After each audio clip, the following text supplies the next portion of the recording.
Good morning, everyone. We are going to continue reading our book about robots. And if everybody would turn to page 7 is where we finished reading yesterday. So we're going to start on page 8. Make sure you have that piece of paper and a pencil for you for my question at the end. Danger zones. Some robots are built to go places that are too dangerous for humans. After an earthquake damaged a nuclear power plant in Japan, officials sent in robots to check the damage. The radiation from the nuclear accident would have killed any living creature that entered the damaged plant. Volcanoes can also be very dangerous. 8 scientists died while studying a volcano in South America in 1993. Dante II was built to get samples of gases safely from Mount Spur, a volcano in Alaska.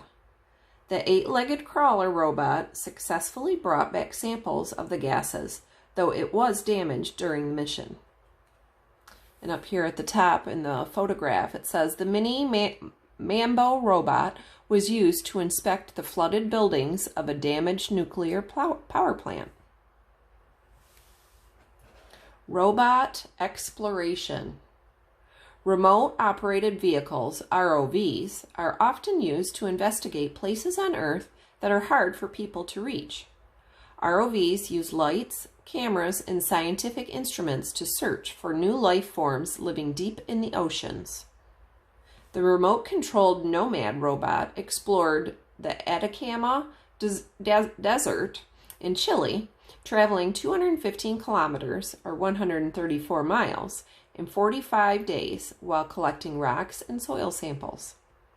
Nomad went on to successfully search areas of icy Antarctica for rocks that fell to Earth from space. In this photograph down here, the Hercules ROV recovers an object from the seafloor.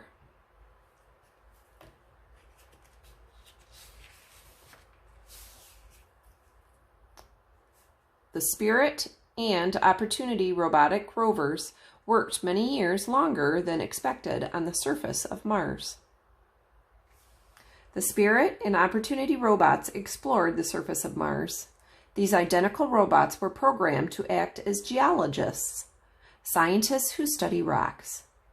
They were equipped with tiny rock drills, microscopes, and instruments that can tell what rocks are made of. Scientists controlled these robots by sending radio signals through space. Robots don't need food, water, or air.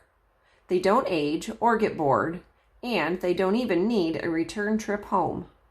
For these reasons, much future space exploration will involve robots rather than people. Tiny robots. Scientists are researching and developing tiny robots, some of which are smaller than the width of a human hair. Such tiny robots might one day be used by doctors to inspect sick or injured bodies from the inside. Groups or swarms of tiny robots working together could perform surgery to heal wounds or track down and destroy cancer cells. This tiny robot on the left was built to study how ants behave and is smaller than some ants.